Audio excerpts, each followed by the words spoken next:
நாய்க்குட்டிகள். இது இயேசு கிறிஸ்துவுக்குள் பிரியமான என் சகோதர சகோதரிகளே, இந்த நிமிட நட்சத்திரக்கு இயேசுவின் நாமத்தில் நான் உங்களை அன்போடு அழைக்கிறேன். பிள்ளைகள், நாய்க்குட்டிகள். யார் பிள்ளைகள்? கடவுளுடைய சந்ததி பிள்ளைகள். கடவுளை அறியாத சந்ததி நாய் அல்லது நாய்க்குட்டிகள். கடவுளின் இனத்தார் பிள்ளைகள், பிற இனத்தார் நாய் அல்லது நாய்க்குட்டிகள். தம் இனத்தாருக்கு மட்டுமே, பிற இனத்தாருக்கு மட்டுமல்ல, தம் இனத்தாருக்கு மட்டுமே என்று நினைத்துக் கொண்டிருந்தார்கள்.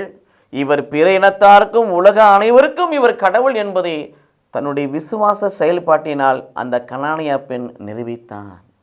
இது இயேசு கிறிஸ்துவுக்குள் பிரியமானவர்களே, பிள்ளைகளுடைய உணவை எடுத்து நாய்களுக்கு போடலாமா? நான் இஸ்ராயல் மக்களுக்காக வந்துடுறேன், இதை போய் புற இனத்து மக்களுக்கு இந்த ஆசுவாதத்தை கொடுக்க முடியாது என்பதை சொல்லுகிறார் மறைமுகமாக. ஆனால் பிரியமானவர்களே, பின்னாடி நடக்கக்கூடிய ஒரு காரியத்தை முன்னாடியே சொல்கிறான். பிள்ளைகளுடைய உணவை கொடுக்க வேணாம் ஆண்டவரே, தின்னுகின்ற போது மேசையிலிருந்து விழுகின்ற துணிக்கைகளை நாய்க்குட்டிகள் உண்ணுமல்லவா என்று சொல்லி தன் விசுவாசத்தை வெளிப்படுத்துகிறார். ஆகவே அந்த இஸ்ராயல் மக்கள் புறக்கணித்தார்கள் இயேசுவை. ஆனால் அந்த மீட்பு புற இனத்தாருக்கு வந்ததல்லவா? அதை ஒரு உள்ளர்த்தமாக அன்றே கனானியா பெண் சொல்லி வைத்தாள். இவர் சொந்த இனத்தாருக்கு மட்டுமல்ல, உலகம் அனைவருக்கும் கடவுள், உலகத்தின் இரட்சகர், உலகத்தினுடைய எல்லா மக்களுக்கும் ஆசீர்வாதங்களை கொடுக்க வந்தவர், எல்லோருக்கும் உணவு கொடுப்பவர் இவரே என்பதை அங்கே நிரூபித்தார்.